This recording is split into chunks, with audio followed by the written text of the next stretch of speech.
Hello there BookTube and welcome back to my channel. Lola here, and today I am going to do a book review slash summary of The Soul of the Fire by Terry Goodkind. And this one is all about these things called the chimes escaping loose into the world, and basically what they do is try to eradicate magic. So Jigang's happy because he's got these things getting rid of magic so people can't use their powers, and it's making it a lot easier for him to kill the gifted. But on the other side, Richard isn't happy because he's gifted and he's fighting for the gifted. So yeah, he's trying to put the chimes out of the world and put the world back into balance. And that's what this book is mainly about. A lot of people don't like this book simply because Richard isn't the biggest and mainest character. And that is because you go to a place called Anderith, I think it's called. Don't quote me on that, but Anderith. And it's named after the Anders who live there, and there are people there also called Hakons, but they are pretty much slaves. They only have one name, they don't have a last name like the Anders do. And some of them can gain a last name by doing good service to the Anders and making sure that they are loyal. But the main character is a Hakon called Fitch, and it's about him fancying a girl and basically being this kind of slave type person to the Anders and not being important, and then him gaining some importance and becoming important within the whole plot. So yeah, that's what this book's about, as well as the very beginning. Like I told you in my last video, Richard and Kaelin are now married by this book, and the beginning starts with them in the Mud People's village after being married and spending some quality time together, and then hearing about all this death and stuff that's being caused by the chimes. And there's a chicken that isn't a chicken, and that's one of my favourite things. It's so funny. And yeah, that's the kind of thing you see in this book. I really like it. Other people might not, but I do.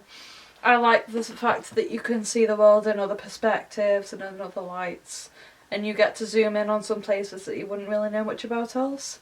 And I suppose Terry Goodkind kind of has to zoom in on Anderith, and that's because it becomes important towards the end. There's weapon there that Jigang and Richard are kind of fighting over, and Richard kind of wants to destroy it, Jigang kind of wants to use it, and yeah, it's called the Domini Deutsch. It's another Heide Horan phrase in these books.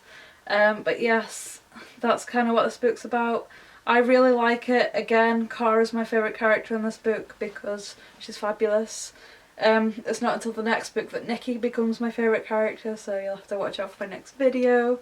And that's what it's all about. I love the ending to this book, not towards the end because that bit's kind of sad and I could cry, but I love the ending of this book because it just shows how much they care about Kara and how they say that she's family to them and that she's welcome with them all the time.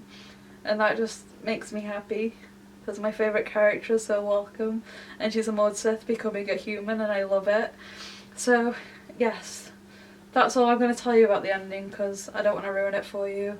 There's a whole thing about a community and politics, and that's what this is about again, but it's not Richard's politics, it's the politics of a certain city in the Midlands, and whether or not they want to join Jigang or Richard's war effort, if you might. But yes, I love this book, even though other people don't. And I don't care if it's written in another perspective most of the time. You still see Richard and Kaelin. And it's the same again in Pillars of Creation, a later book.